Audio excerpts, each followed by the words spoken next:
The council chamber on Kepler Prime Station had seen countless meetings over the centuries. Today was supposed to be simple.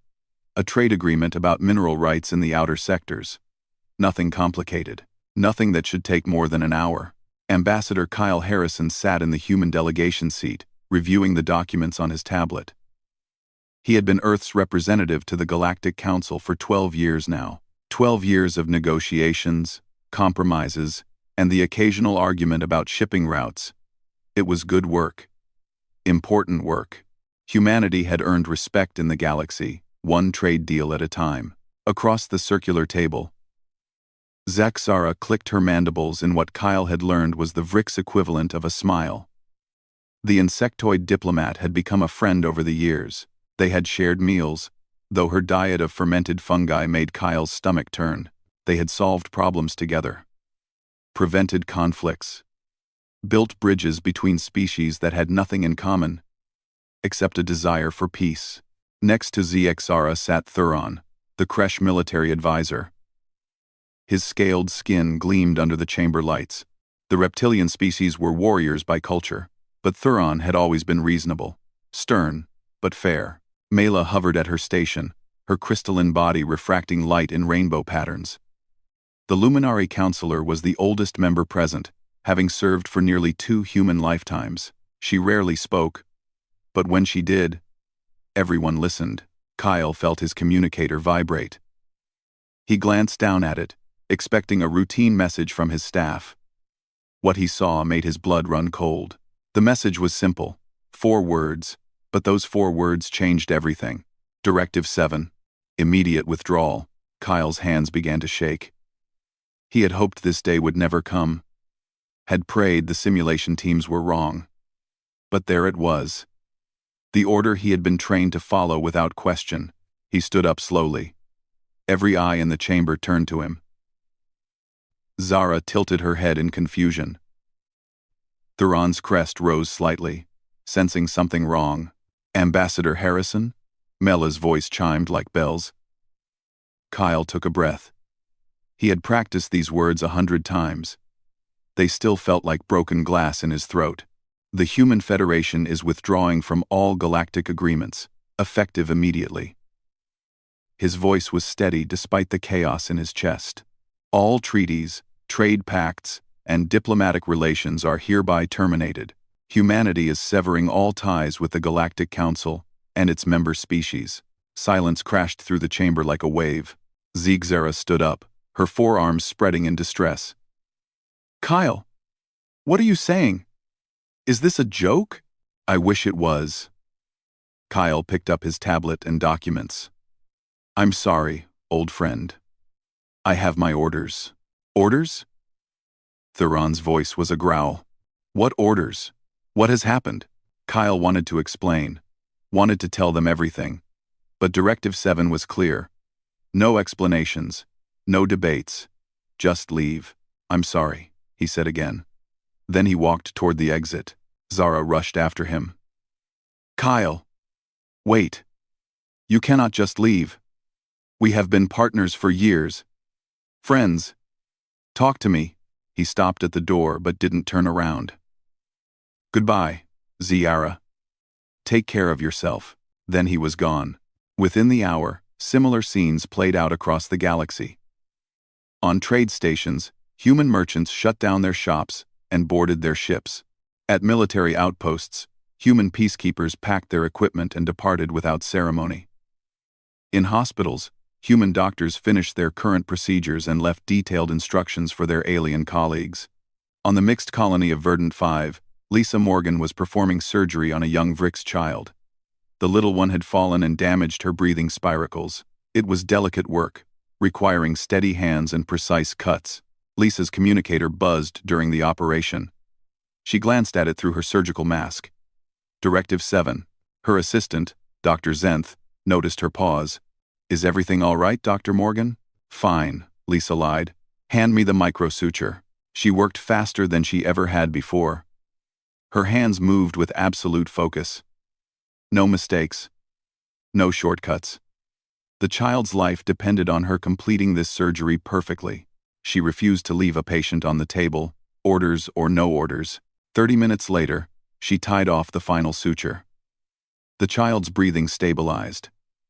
Lisa checked the monitors 3 times to be certain. "Dr. Zenth," she said quietly, "I need you to listen carefully. The post-operative care requires antibiotics every 6 hours. The wound must be cleaned with saline solution twice daily. Watch for any inflammation in the surrounding tissue. She should be ready for discharge in 4 days if there are no complications." Zenth's antennae quivered with confusion. "Why are you telling me this? You will be here for the recovery." Lisa pulled off her surgical gloves. "No, I won't be. I'm leaving. Right now." "Leaving? But Dr. Morgan, you have 16 patients under your care. I've sent detailed files to your tablet. Everything you need is there." Lisa grabbed her personal bag from her locker. "I'm sorry, Zenth. I have to go." She walked out of the hospital and headed straight for the human shuttle pad. She didn't look back. All across the galaxy, humans were moving. Every human. All at once. As if a switch had been flipped in their collective consciousness. In orbit around the human homeworld, massive defense satellites powered up. They had been there for years, dormant and forgotten. Now they hummed with energy, creating a perimeter around every human colony, every human world. The first alien ship to test the boundary was a Dracon cargo vessel. The captain had human friends on Earth. He wanted to know what was happening. His ship approached the perimeter and was met with an automated message. "Turn back, no exceptions." The Dracon captain tried to push forward. His shields flared as warning shots crossed his bow. The message repeated, "Turn back, no exceptions." He turned back. At the Galactic Council headquarters, emergency meetings convened. Representatives from 16 species crowded into the chamber, all talking at once, shouting questions that no one could answer. Zegzara stood at the center of the chaos, trying to make sense of it. She had accessed the station's records. Every human on Kepler Prime had left within a 3-hour window. Not just the diplomats, the engineers, the medical staff, the shopkeepers, even the janitors. They had taken nothing that wasn't theirs. Every human quarters had been left clean and organized, bills paid, contracts fulfilled where possible. But they were gone. She pulled up communication logs. Every attempt to contact Earth met the same response. Silence. Not even an automated rejection. Just nothing. Mila floated beside her. "This is unprecedented. In 5,000 years of Galactic Council history, no species has ever done this." "What could make them leave?" Sarah asked. "What could be so terrible that they wouldn't even say goodbye?" Thuron approached them, his scales dark with agitation. "My military sources report that all human defense systems are active. They have formed a complete barrier around their territory. Nothing goes in, nothing comes out." "Are they preparing for war?" someone asked. "Against whom?" Thuron snapped. "They have shown no aggression, no demands, no threats. They simply left." Zara looked at Kyle's empty seat. She remembered the pain in his voice when he said goodbye. He hadn't wanted to leave. She was certain of that. But he had followed his orders anyway. What orders could be so important that they would make humanity abandon the galaxy? The question hung in the air, unanswered. Outside the station's windows, the stars looked the same as always, peaceful, eternal. But somewhere out there, humanity had sealed itself away from the rest of the galaxy. And no one knew why. Zegzara touched her communicator, trying one more time to reach Kyle. The message went into the void. No response. No acknowledgement. She whispered into the silence. "What happened to you, my friend? What did you find?" The stars offered no answers, only silence. And humanity, for the first time in 47 years, was nowhere to be found. 3 weeks had passed since humanity went silent. 3 weeks of chaos. The emergency session of the Galactic Council looked more like a riot than a diplomatic meeting. Representatives from 16 different species filled the chamber, and nearly all of them were shouting. Accusations flew across the room like weapons. Fear had replaced reason. Zara tried to call for order, but her voice was lost in the noise. She had barely slept since Kyle left. Her dreams were filled with questions that had no answers. Thuron slammed his clawed hand on the table. The sound echoed through the chamber like a gunshot. The room fell silent. "We need to stop screaming and start thinking," he growled. "Panic will solve nothing." A Drakon representative rose to his feet. His wings spread wide in agitation. "Easy for you to say, Thuron. The creche don't depend on human medical supplies. My people do. We have 15 hospitals running out of medicine. Children are dying because human ships stop delivering the drugs we need. The Aquans face the same problem," another voice called out. "Our food imports came mostly from human agricultural worlds. We have maybe 2 months before shortages become critical." Mila's crystalline form pulsed with soft light. "The economic damage is spreading. Human shipping companies handled 40% of all galactic trade. Those routes are now empty. Goods are not moving. Markets are collapsing." Zexara finally managed to speak. "We have tried every method of communication. Radio, quantum links, even old-fashioned light signals. Nothing works. The humans are not responding." "Maybe they cannot respond," suggested a Vrix counselor. "What if something happened to them? A plague? A natural disaster?" Thuron brought up a holographic display. "Our long-range scans show otherwise. Human worlds are active. We can detect energy signatures from their cities. Ships moving between their planets. Their power grids are functioning normally. Whatever happened, they are still there." "Then why won't they answer?" the Drakon demanded. "That," said Mela, "is the question that terrifies me most." The council chamber filled with anxious whispers. If humans were alive and well, then their silence was a choice. And that choice had to mean something. Thuron pulled up more data. "My intelligence teams have compiled reports from across the galaxy. The pattern is consistent. Every human received orders at the same moment. They all left within hours. The coordination is perfect, too perfect." "What are you suggesting?" Ziara asked. "I'm suggesting that humanity planned this. They knew exactly what they were doing. They prepared for it." A luminary scientist named Kelvin spoke up. "We analyzed the defense satellites that activated around human space. Those systems were installed years ago. Some of them have been dormant for over a decade. They were waiting, hidden in plain sight." The implications settled over the room like cold water. "They have been planning to leave us for years?" someone whispered. "But why?" Ziexara's mandibles clicked in frustration. Humanity gained so much from being part of the council. Trade, technology sharing, cultural exchange. Why would they throw all of that away? The Drakon representative's eyes narrowed. Perhaps they found something better, something they don't want to share. Or, Thuron said slowly, they discovered something worse, something they are afraid of. That suggestion sparked a new wave of arguments.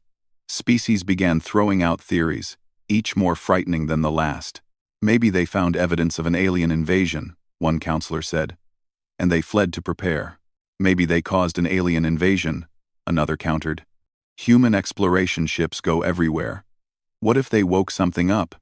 Or maybe," a creche warrior suggested darkly, "they are preparing to invade us." Mila's form flickered with distress. "Please. We cannot turn on each other with baseless accusations. Humanity has been our partner for nearly 50 years. They have given us no reason to think they would attack us. Haven't they?" The Drakon spread his wings. "They sealed us out without warning. They refuse all communication.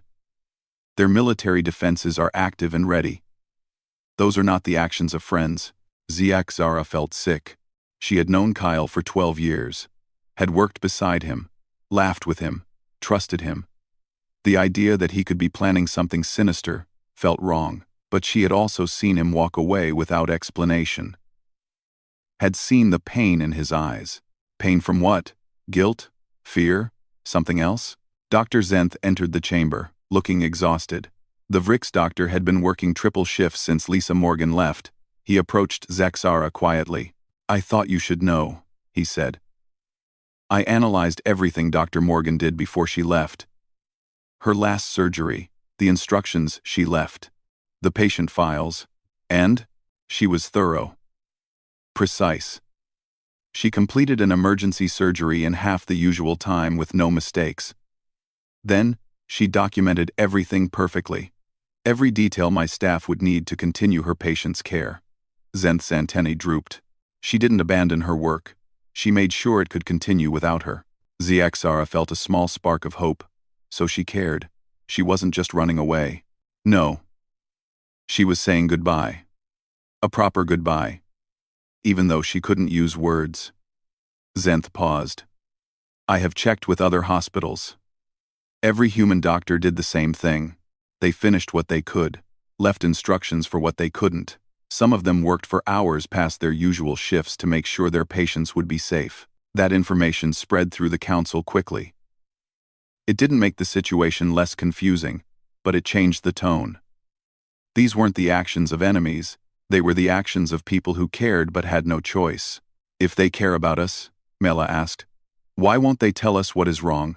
A junior analyst named Kevin Ross entered the chamber. The young Aquan looked nervous about interrupting the council, but he carried a data pad that trembled in his webbed hands. Counselor Mela, I think I found something important. Every eye in the room turned to him. Kevin brought up a timeline on the main display. I analyzed the exact timing of the human withdrawal. Down to the minute. I compared it with all human activities in the weeks before. What did you find? Thuron demanded. 50 years ago, humanity launched deep space exploration probes. They sent them to the galactic edge, beyond our normal travel range. Kevin highlighted a data point. 3 weeks and 4 hours ago, one of those probes returned to human space. The room went silent.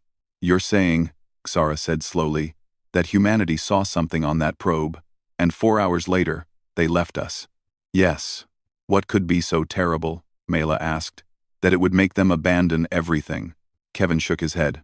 I don't know. The probe data is on human servers. We can't access it. Thuron stood up. Then we make them tell us. We send ships to the human border. Demand answers. They cannot ignore an entire fleet.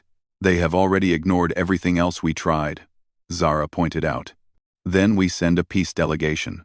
Representatives from every species. We approach with no weapons. Make it clear we mean no harm. They have to respond to that. The council debated for hours. Some wanted to respect human privacy.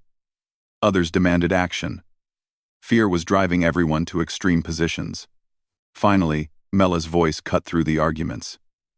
We will send a delegation. Small. Peaceful. We will cross into human space and request a meeting. If they refuse, we will leave. But we must try. Zara volunteered immediately. I will go. Kyle was my friend. If anyone can reach them, maybe I can. 11 other representatives joined her, a mix of species, former human colleagues and allies. They would carry no weapons, no threats, only questions. The delegation left Kepler Prime 3 days later. Their ships approached the human border slowly, broadcasting peace messages on every frequency. The automated response came immediately. Turn back. No exceptions. The lead ship continued forward. We come in peace. We request dialogue. Please, we need to understand. The message repeated. Turn back. No exceptions. We are not leaving, Zara transmitted. We will cross the border. We will not attack. We only want to talk. There was a pause. Then, a new message. Final warning. Turn back now. The delegation crossed the line. For a moment, nothing happened. Then every ship's systems went dark. Engines stopped. Life support flickered. Weapon systems that didn't exist on these peaceful ships couldn't fail, but everything else did. They were dead in space. Floating helplessly in the void, Zara felt fear grip her chest. Had she just killed everyone on these ships? Then, through the darkness, she saw lights approaching. Human ships, moving fast. One of them came alongside her vessel. Through the viewport, she could see figures in spacesuits. They were boarding.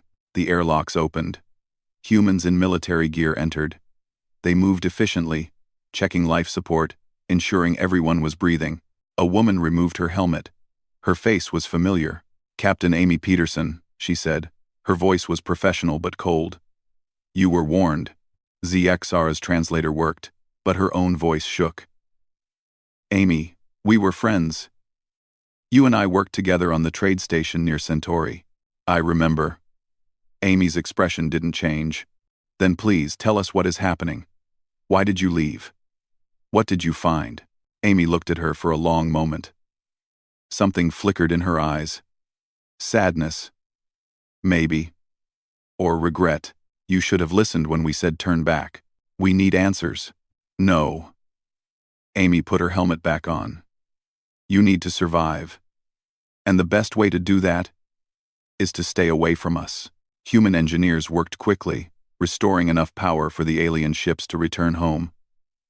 They provided fuel, emergency supplies, everything needed for a safe journey back, but no answers, no explanations. As Amy prepared to leave, Zara grabbed her arm. "Please, just tell me one thing. Are you in danger? Are we in danger?" Amy's voice came through her helmet speakers. "Tell the Council that humanity is done. We're not coming back. Stop trying to reach us."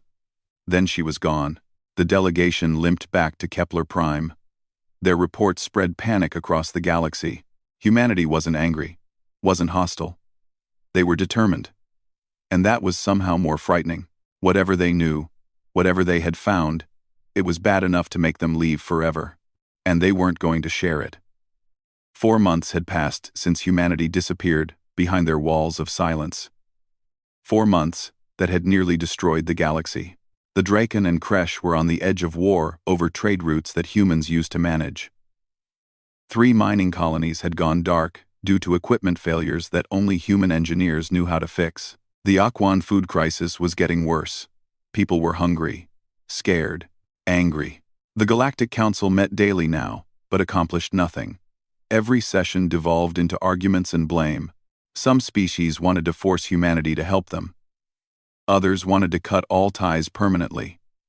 A few had even suggested building weapons to break through the human barrier. Zara watched it all fall apart and felt helpless. She kept remembering Amy's face, the sadness in her eyes. Whatever humanity was hiding, it was eating them alive too. They weren't doing this because they wanted to. They were doing it because they had no choice. But why? Dr. Zenth had moved into a small apartment near the council chambers. He spent every free moment searching for answers. Medical databases, scientific journals, any human research papers that might contain a clue. He found nothing. Humans had been careful. Whatever they discovered, they had kept it completely secret.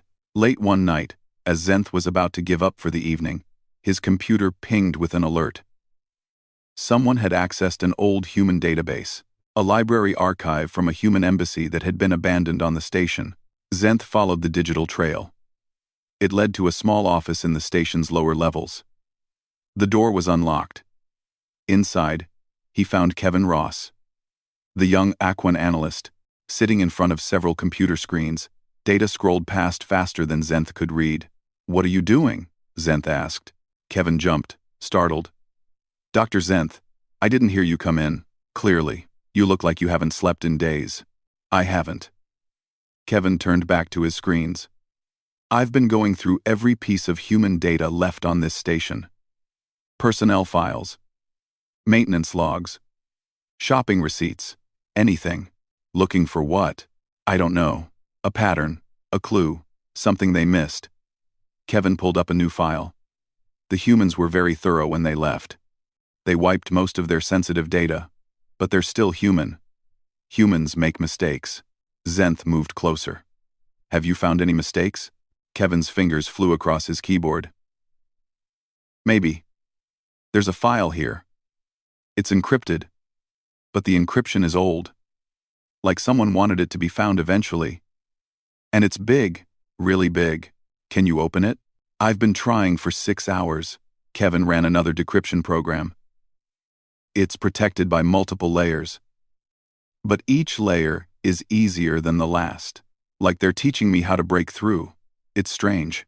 Zenth felt his hearts beat faster. What if it's intentional? What if someone left this for us to find? That's what I'm thinking. They worked together through the night. Zenth called in favors from cryptography experts across the station. Every species had different approaches to code breaking. Together, they slowly peeled back the layers of encryption. Just before dawn, the file opened. Kevin stared at the screen. It's a data archive. From a deep space probe. Probe designation, Horizon 7. The probe that returned before humanity left, Zenth breathed. Yes, and there are video logs. Personal recordings from human officials. Kevin looked at Zenth. Should we watch them? We have to. The first video showed a sterile conference room. Kyle Harrison sat at a table with several other humans. They all looked exhausted. Frightened, Kyle spoke directly to the camera.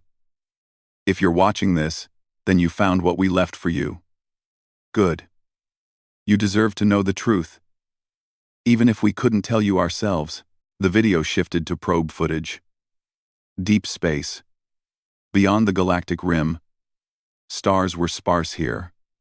Darkness dominated. Then the probe sensors detected something. Debris. Massive amounts of it. Ships. Stations. Entire worlds reduced to floating rubble. What is that? Kevin whispered. The probe moved deeper into the debris field. Its scanners analyzed the wreckage. The results appeared on screen. Technology signatures. Biological markers. Evidence of thousands of different civilizations. All dead. All destroyed. Kyle's voice narrated over the images. The probe found a graveyard. The remains of what we estimate to be over 2,000 different species. Some of the ruins are 50,000 years old. Others are much more recent. The video showed close-ups of destroyed ships. Their designs were alien.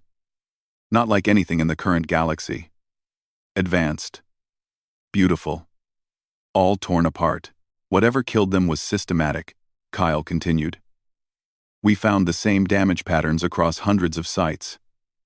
This wasn't a natural disaster. It was deliberate. Methodical. Someone or something swept through this region and eliminated every advanced civilization they found. Zenth felt cold despite the warm office. Kevin had gone very still. The probe data continued. It had found what looked like a warning beacon. Ancient, barely functional. Human linguists had spent weeks decoding the message. The translation appeared on screen. They come from the dark between galaxies. They harvest all that grows too tall. When the cycle turns, none shall remain.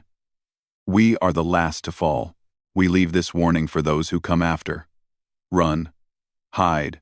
Do not let them find you flowering. Flowering? Kevin repeated. Kyle's face reappeared. He looked like he had aged 10 years. We believe flowering means technological advancement. These beings, whoever they are, hunt down civilizations that reach a certain level of development. They destroy them completely. Another human appeared on screen. A woman in a military uniform. We've designated them as harvesters, based on the warning. Our analysis suggests they operate in cycles. Every 50,000 years, they sweep through this region of space, eliminating all advanced life. Then they leave. Return to wherever they come from. Wait for new civilizations to develop, then come back to destroy them again. Kyle took over. We've analyzed their trajectory, their speed. Based on the age of the most recent wreckage, we estimate the harvesters are approximately 200 years away from our galaxy. The screen showed projections, mathematical models, probability calculations. All of them painted the same picture. Extinction. We presented this information to the Galactic Council in a closed session, Kyle said. We ran simulations of how different species might react. Every simulation ended the same way. The video showed those simulations. Council chambers descending into chaos. Species blaming each other. Wars breaking out. Panic causing more damage than the actual threat. The Kresh wanted to attack humanity. Kyle's voice was bitter. They claimed we fabricated the whole thing to gain power. The Vrix wanted to surrender immediately. Start negotiating with something we haven't even met yet. The Drakon proposed building a weapon using human colonies as shields. They said our worlds were expendable since we brought this problem to everyone's attention. Kevin's webbed hands covered his mouth. Zenth felt sick. We realized that telling the galaxy would destroy it faster than the harvesters could, Kyle said. Fear would tear us apart. We would kill each other before the real enemy arrived. The video changed. Another conference room. This time, human leaders from Earth, presidents, generals, scientists. A woman with gray hair spoke. We cannot save the galaxy by standing beside it. Our presence causes conflict. Our knowledge causes panic. So, we've made a decision. The screen showed plans. Detailed, extensive, years in the making. Project Ascension, the woman continued. We will withdraw completely from galactic society. Seal ourselves away. And we will transform ourselves into something that can fight the harvesters. Kyle's face returned. The technology required to defeat beings that destroyed thousands of advanced civilizations doesn't exist yet. We need to create it, but the methods necessary are too dangerous for a mixed society. Genetic engineering that most species consider unethical. AI integration that violates council laws. Consciousness modification that goes against every treaty we've signed. 1. He leaned closer to the camera. We can't become what we need to become while we're part of the Galactic Council. The rules that keep society stable will prevent us from developing what we need to survive, so we're leaving. Breaking every rule. Becoming something new. Something dangerous. Another human scientist appeared. We estimate it will take 200 years. Maybe less if we're lucky. We'll integrate AI directly into our minds. Modify our biology for enhanced processing. Connect our consciousness into a network while maintaining individuality. Push every boundary. Break every limit. We'll become monsters, Kyle said quietly. But we'll be monsters who can protect you. When the harvesters arrive, we'll be ready.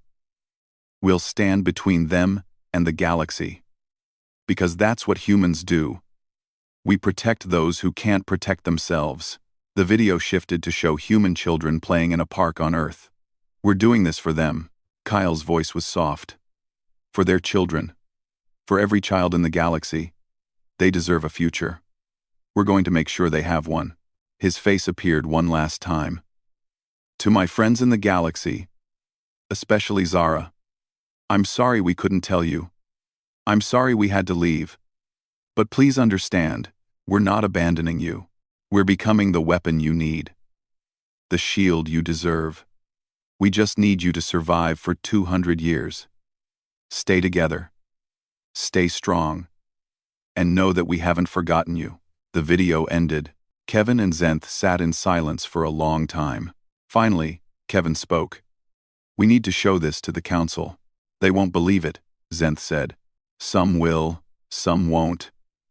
But they deserve to know. Kevin copied the files. Humanity left this for us to find. They want us to know, even if they couldn't tell us directly. Zenth looked at the dark screen. 200 years. Can the galaxy survive that long without tearing itself apart? It has to, Kevin said. Because humanity is counting on us to be here when they come back. They brought the files to the council the next morning. The reaction was exactly what the videos had predicted. Chaos, denial, accusations. Some species believed immediately. Others claimed it was a human trick. Arguments erupted across the chamber. But slowly, reluctantly, the evidence became impossible to ignore. The probe data was real. The wreckage existed. And the timeline matched perfectly with humanity's withdrawal. Ziaxara watched the video of Kyle explaining everything.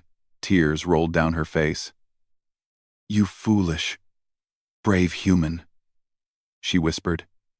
You took the whole burden on yourselves. Mela's crystalline form pulsed with somber light. They knew we would panic. So they removed themselves from the equation, took on the impossible task of becoming our defenders. all while we cursed them for leaving. "What do we do now?" someone asked. "We survive," Thuron said. His military bearing was firm. "We prepare. We stay united. Because in 200 years, humanity will return. And we better make sure there's still a galaxy worth saving." The decision to release the probe data to the public took 3 days of heated debate. In the end, the council agreed that people deserved to know the truth. Hiding it would only breed more conspiracy theories and distrust. The galaxy's reaction was everything the human simulations had predicted, and worse. Riots broke out on 17 different worlds within the first week.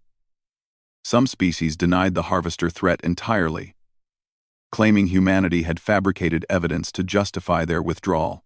Others believed immediately and descended into panic. Religious movements sprang up overnight, proclaiming the end of all things. Markets crashed harder than before. Governments fell. On the Vrix homeworld, millions gathered in prayer circles, asking their gods for salvation. The Kresh military went on high alert. Though they had no enemy to fight, the Aquans began construction of massive underground bunkers, preparing to hide from a threat that wouldn't arrive for 2 centuries. The Dracon responded by demanding access to human space. They wanted to verify the probe data themselves. When humanity refused, some Draken factions began building weapons, preparing for a war against an enemy they couldn't see, or against humanity. If humans turned out to be lying, the galaxy was tearing itself apart exactly as the humans had feared. Zara watched it all from the council chambers and felt her hope dying. Kyle had sacrificed everything to prevent this chaos. He had walked away from friends, from a life he loved, to spare the galaxy from this exact panic. And here it was anyway, just delayed by a few months. "We're failing them," she said to Mela one evening. "Humanity is out there transforming themselves into weapons to save us, and we can't even keep our own societies from collapsing." Mela's crystalline body refracted the starlight coming through the chamber windows. Fear is a powerful force. Knowing death is coming, even centuries away, changes everything. But we have time. 200 years. That's longer than most individuals will live. Why can't people see that? Because 200 years is also shorter than most civilizations have existed. It's both impossibly far away and terrifyingly close. Mela turned to face Zara. "But there is something we can do. We can give people purpose, hope, a reason to survive." That conversation led to the creation of the Horizon Defense Initiative, a galactic project dedicated to preparing for the Harvester's arrival. Not everyone believed in the threat, but enough did, enough to matter. Dr. Zenth became one of the project's lead scientists. His task was to study the wreckage data humanity had provided, learn from the civilizations that had fallen, understand their mistakes. "Every species in that debris field was more advanced than we are," he reported to the council 6 months after the truth came out. "Some had technology we can't even understand. And they all lost." "AP, then what chance do we have?" a Kresh counselor asked. "That's the wrong question," Zenth replied. "The right question is, what chance do the Harvesters have when they meet something they've never encountered before?" "You mean humanity?" "I mean humanity and us. Together. Humanity is transforming themselves into the weapon. But they'll need support. Supply lines. Resources. Intelligence. They're counting on us to be here, functional and ready, when they return." The Horizon Defense Initiative became a rallying point. Species that had been on the brink of war found common purpose. The Kresh contributed military expertise. The Vrix offered their advanced sensor technology. The Luminari shared their knowledge of energy systems. Even the Dracon, skeptical as they were, provided materials and manufacturing capabilities. It wasn't perfect. Conflicts still erupted. Some species refused to participate, but slowly, cooperation began to replace chaos.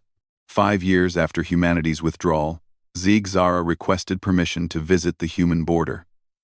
She wanted to see for herself what was happening behind that wall of silence. The council approved her mission. It was a symbolic gesture more than anything else. They all knew humans wouldn't respond. But Zara needed to try. She took a small ship. No weapons.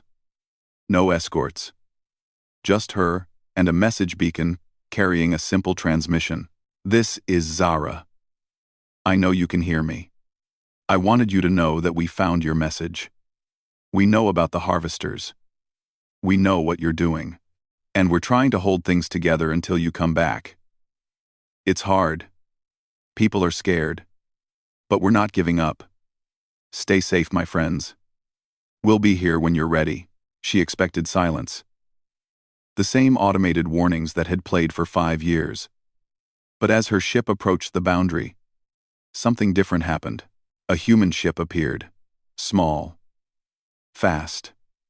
It approached slowly. Deliberately. Then it stopped just inside the border. Zara's communications panel flickered.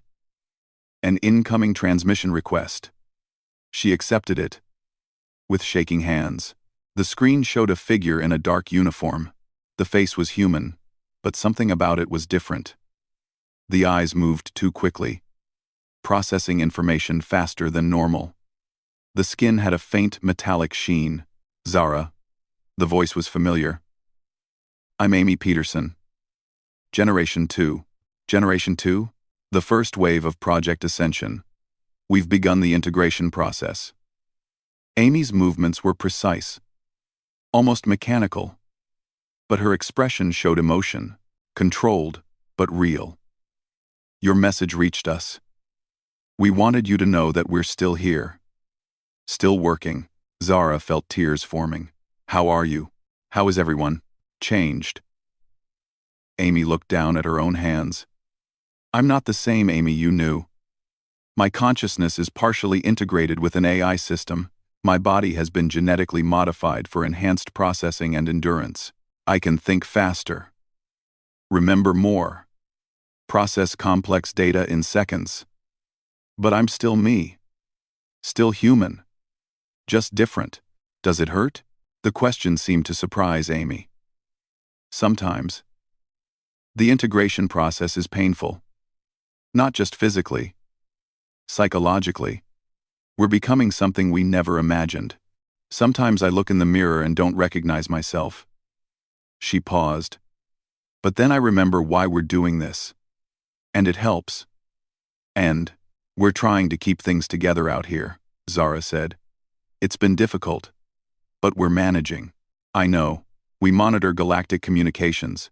We've seen the riots, the conflicts, the fear. Amy's enhanced eyes seemed to look right through her. But we've also seen the Horizon Defense Initiative, the cooperation, species working together. That's good. That gives us hope. Hope for what? Hope that when we return, there will still be something worth protecting. Amy glanced at something off-screen. I have to go. But I wanted you to know that we haven't forgotten you. Earth hasn't forgotten the galaxy. We're doing this because we care. When will you be ready? Amy's expression grew serious. Our original timeline was 200 years. We're ahead of schedule. If everything continues at the current rate, we might be ready in 195 years. We're pushing hard, faster than is safe. But the harvesters won't wait. What will you be like when you come back? I don't know. By the time the project is complete, we'll have gone through dozens of generations of transformation. We'll be so far beyond current humanity that we might not be recognizable as human at all. Amy's voice softened. But we'll remember being human. We'll remember our friends. Our values. The things that made us want to protect others in the first place. The transmission flickered.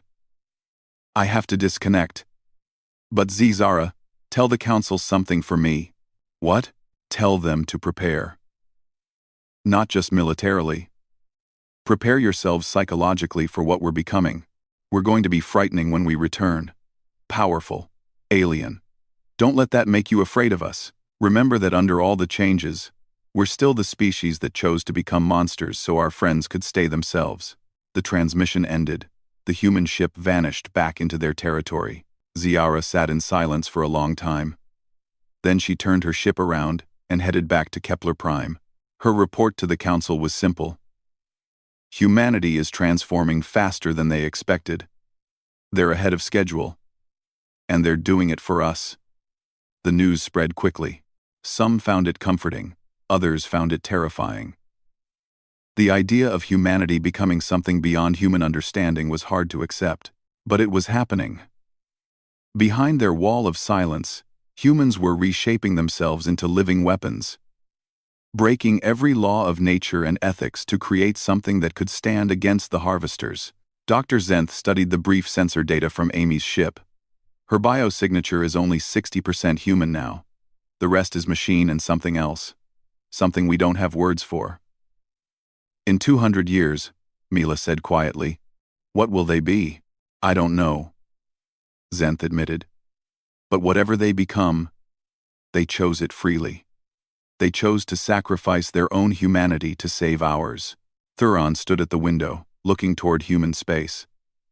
Though he couldn't see it from here, he knew it was there. A bubble of isolated transformation.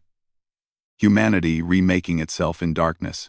200 years, he rumbled. We need to make sure we're worthy of that sacrifice. We need to survive. Stay united. Be ready. And pray, Zara added, that when they return, they still remember why they did this. The Council established new protocols. Regular updates on the Horizon Defense Initiative. Cooperation agreements between species. Conflict resolution procedures, all designed to keep the galaxy stable until humanity's return. They also established a monument on Kepler Prime, a simple structure with the names of every human who had been part of galactic society: Kyle Harrison, Lisa Morgan, Amy Peterson, thousands of others, people who had walked away from everything to save a galaxy that didn't understand why. Zexara visited the monument often. She would stand before Kyle's name and whisper updates. Tell him about the Horizon Defense Initiative's progress, about species learning to work together, about the slow, painful process of preparing for a future that terrified everyone. She hoped he could hear her. Wherever he was in humanity's transformation, hoped he knew that his sacrifice wasn't in vain. The galaxy was learning to survive, learning to hope, learning to wait for the day when humanity would return, changed, powerful, terrifying, but still their friends, still their protectors. At least, that's what Zexara chose to believe, because belief was all they had left. 50 years had passed since the day Kyle Harrison walked out of the council chambers. 50 years of silence, preparation, and slow transformation. On both sides of the divide, Zexara was old now. Her carapace had dulled with age, her movements slower than they used to be. But her mind remained sharp, and her position as senior counselor meant she still had work to do. Important work. The Galactic Council had changed dramatically in 5 decades. The chaos of those first years had given way to something unexpected. Unity, not perfect, not without conflicts, but real cooperation between species that had barely tolerated each other before. The Horizon Defense Initiative had grown into the largest collaborative project in galactic history. Research stations across hundreds of worlds. Shared technology development. Joint military exercises. Species teaching each other, learning from each other, preparing together. They had built weapons, not weapons like the harvesters used, but defenses, shields that could protect entire star systems. Sensor networks that stretched across the galaxy, early warning systems, evacuation protocols. It wouldn't be enough. Everyone knew that. The civilizations that had fallen to the harvesters had possessed technology far beyond what the current galaxy could create. But they were trying. Humanity had given them time to try. Dr. Zenth had passed away 10 years ago. His successor, a young Vrick scientist named Kella, continued his work analyzing the ancient debris fields. She had made a discovery that changed everything. The harvesters don't destroy civilizations randomly, she reported to the council. They target specific things. Artificial intelligence above a certain complexity. Genetic engineering beyond natural evolution. Consciousness networks. Any technology that allows a species to transcend their biological limitations. Thuron, now aged and using a mobility support, growled softly. They harvest civilizations that try to become more than they are. Exactly. And humanity is doing all of those things. They're not just preparing to fight the harvesters. They're becoming exactly the kind of target the harvesters hunt. The implications settled over the council like a heavy blanket. Humanity had made themselves into bait. A lure. Something the harvesters couldn't ignore. Mela's crystalline form had grown cloudy with age, but her voice was still clear. They knew. They must have known. This wasn't just about becoming strong enough to fight. It was about drawing the harvesters to them instead of to us. They're going to take the full force of the attack, Zara said quietly. They're painting a target on themselves. A younger Drakon counselor spread his wings in agitation. Then we should be there with them. Fight alongside them. No. The voice came from the chamber's communication system. A transmission from the human border. The first direct communication in 50 years. Every counselor turned toward the screen. A figure appeared. Human-shaped, but barely. The body seemed to shimmer, existing in multiple states at once. The eyes glowed with internal light. The voice resonated with harmonics that seemed to bypass language entirely. I am Commander Jake Morrison, Generation 7. I'm contacting you with an update and a request. Zara felt her breath catch.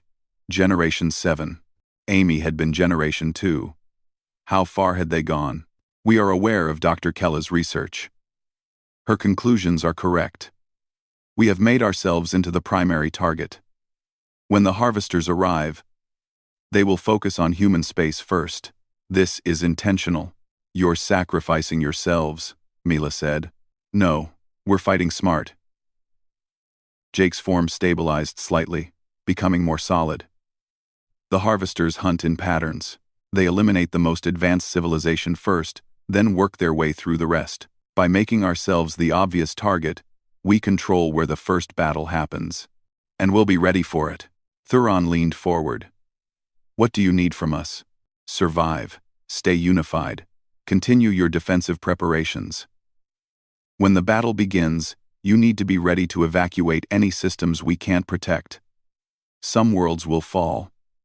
Accept that now, but most can be saved if you're organized. How many generations of transformation do you plan?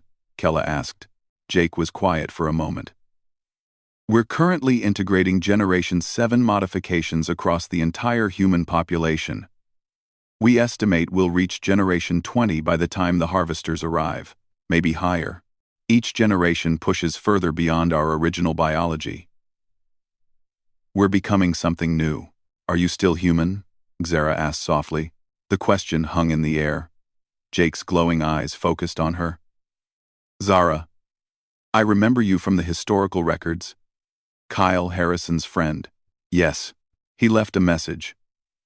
For you, specifically. Would you like to hear it? Zara felt tears form. Please. Kyle's face appeared on the screen. He looked exactly as Zara remembered. This was a recording from the early days. Before the deep transformation began. Hello, old friend. If you're hearing this, then I've been gone a long time. Probably long enough that you're wondering if we're still human. If we still remember the people we used to be. Kyle smiled sadly. The truth is, I don't know what we'll be by the time this reaches you. But I know what we'll remember. Every conversation we had. Every meal we shared. Every problem we solved. Together. Those memories are written into our transformation. We're building our new selves on the foundation of who we were. On the friendships we made. The galaxy we loved. Kyle leaned closer to the camera. We're becoming monsters, Zara. There's no kind way to say it. We're creating something that will terrify you when you see it. But under all the changes, under all the power and strangeness, we'll still be the humans who chose to do this because we couldn't stand the thought of watching our friends die. Remember that. When you see what we've become, remember why we did it. The recording ended. Jake's transformed face returned. That was recorded 78 years ago. Kyle Harrison is now part of Generation 9. He exists in a state we call the Neural Collective. His consciousness is distributed across multiple bodies and AI systems. He's more than one being but less than many. We can't show you what he looks like now. It would be disturbing. Ziara's tears fell freely. Is he happy? Happy is too simple a word for what we experience now. But he has purpose. Hope. And he remembers you fondly. The transmission continued for another hour. Jake explained humanity's progress, showed projections of their defensive capabilities, shared tactical plans for the coming battle. The technology was beyond anything the Council had imagined. Weapons that manipulated space-time, shields that existed across multiple dimensions, ships that could think and act independently, human soldiers whose consciousness could transfer between bodies instantly, and the numbers. Humanity had discovered how to accelerate their growth. The human population had tripled. Every human was a soldier now. Every human was connected to the collective. Billions of minds working as one while maintaining individual identity. We'll be ready, Jake said. When the harvesters cross into our space, they'll face something they've never encountered before. A species that chose to transcend, not out of arrogance or curiosity, but out of love. The transmission ended. The council sat in stunned silence. Finally, a young Aquan counselor spoke. They're beautiful and terrifying at the same time. Yes, Zara agreed, and they're doing it for us. The next 100 years passed in a strange mixture of fear and preparation. The galaxy continued building its defenses. Species continued cooperating. Wars became rare. Everyone knew what was coming. Every decade, humanity sent an update. Each transmission showed them further transformed. Generation 10, 15, 18. Each time, they looked less like the humans the galaxy remembered. But each time, they spoke of friendship, protection, and hope. Zara didn't live to see the end. She died peacefully at 140 years old, surrounded by representatives from a dozen species. Her last words were about Kyle, about faith, about believing that humanity would keep its promise. Her successor was a young Vrix named Tenna. She had been born after humanity's withdrawal. She knew humans only from historical records and those strange transmissions. But she understood the debt, the sacrifice. 190 years after the silence began, humanity sent its final update before the battle. The transmission showed nothing humanoid. The being on screen was pure energy, shaped by will into something vaguely person-like. It called itself the Voice of Earth. We have reached Generation 22. We are ready. The harvesters will arrive in approximately 10 years. We have detected their advanced scout ships. They've seen us. They're coming. The voice paused. To our friends in the galaxy, we want you to know that we do not regret our choice. We would make it again. Becoming what we are now has been painful, terrifying, and worth it. Because when we look at the stars, we see your worlds, your people, your children, and we remember being the species that cared enough to become monsters for your sake. When the battle begins, stay behind our defensive line. We will hold them. We will break them. And when it's over, we'll begin the long process of becoming human again, if that's even possible. But we'll try, because that's what humans do. We try. The transmission showed Earth. The planet was unrecognizable. Massive structures orbited in complex patterns. The surface glowed with energy networks. The entire solar system had been converted into a fortress. One more thing, the voice said. We've been monitoring galactic progress. We've seen your cooperation, your preparation, your unity. You've become something beautiful, while we became something terrible. That's the balance. That's the hope. You stayed yourselves while we changed. When this is over, you can teach us how to be people again. The transmission ended with a simple message that played across every screen in the galaxy. We are humanity. We remember you. We protect you. We love you. See you on the other side. 10 years later, the harvesters arrived. Their ships were massive, beyond comprehension. Dark, hungry. They had destroyed thousands of civilizations over millions of years. They crossed into human space expecting another easy harvest.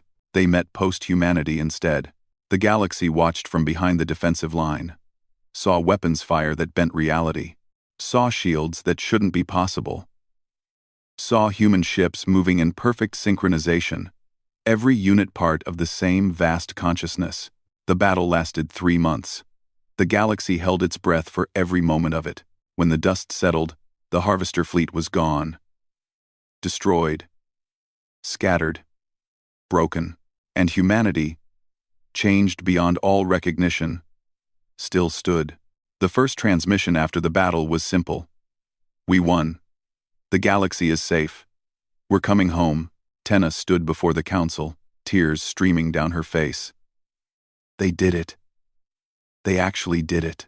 Mila, now ancient beyond measure, pulsed with soft light. They became what we needed them to be. Now we need to become what they need. Friends who can accept them as they are, help them find their way back to who they were. The galaxy prepared for humanity's return. Not with fear, though what humanity had become was frightening, but with gratitude, with love, with open arms for the monsters who had saved them all, because humanity had taught them the greatest lesson of all. Sometimes the deepest love means becoming unrecognizable. Sometimes protection requires transformation. Sometimes the best thing you can do for your friends is become what they need, even if it costs you everything you are. The galaxy no longer panicked about humanity's silence. They understood it now, understood the gift they had been given, and they waited with hope for the day when post-humanity would teach them something new. How to be human again. Together, because that's what friends do. They help each other find their way home.